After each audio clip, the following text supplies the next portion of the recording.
ਅੱਜ ਤੁਹਾਡੇ ਸਾਹਮਣੇ ਮੈਂ ਇੱਕ ਵੀਡੀਓ ਸ਼ੇਅਰ ਕਰਦਾ ਪਿਆ। ਇਸ ਵੀਡੀਓ ਦੀ ਚੱਸ ਲਓ ਤੇ ਸਾਡੇ ਜਿਹੜੇ ਲੋਕ ਅਦਬ ਹੈ ਜਾਂ ਲੋਕ ਫਨਕਾਰ ਨੇ ਉਹਨਾਂ ਦਾ ਤੁਸੀਂ ਮਾਈਂਡ ਵੇਖੋ ਕਿ ਉਹਨਾਂ ਇੱਕ ਇੰਡੀਆ ਦੇ ਗਾਣੇ ਨੂੰ ਉਸ ਦਾ ਇੰਡੀਆ ਦਾ ਗਾਣਾ ਵੀ ਬੰਦਾ ਗਾ ਰਿਹਾ ਤੇ ਉਸੇ ਤਰ੍ਹਾਂ ਤੇ ਸਾਡੇ ਮਾਹੀਏ ਟੱਪੇ ਵੀ ਗਾ ਰਿਹਾ ਹੈ।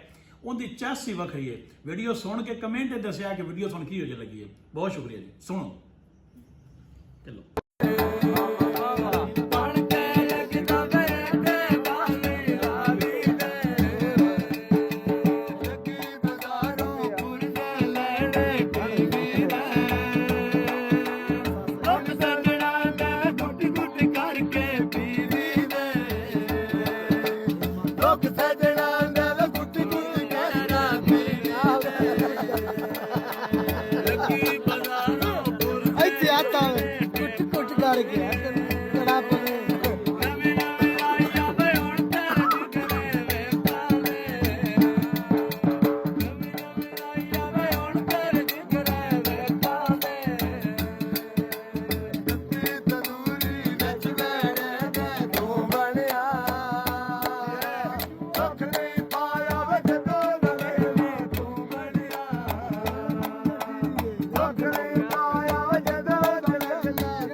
बस हो गया।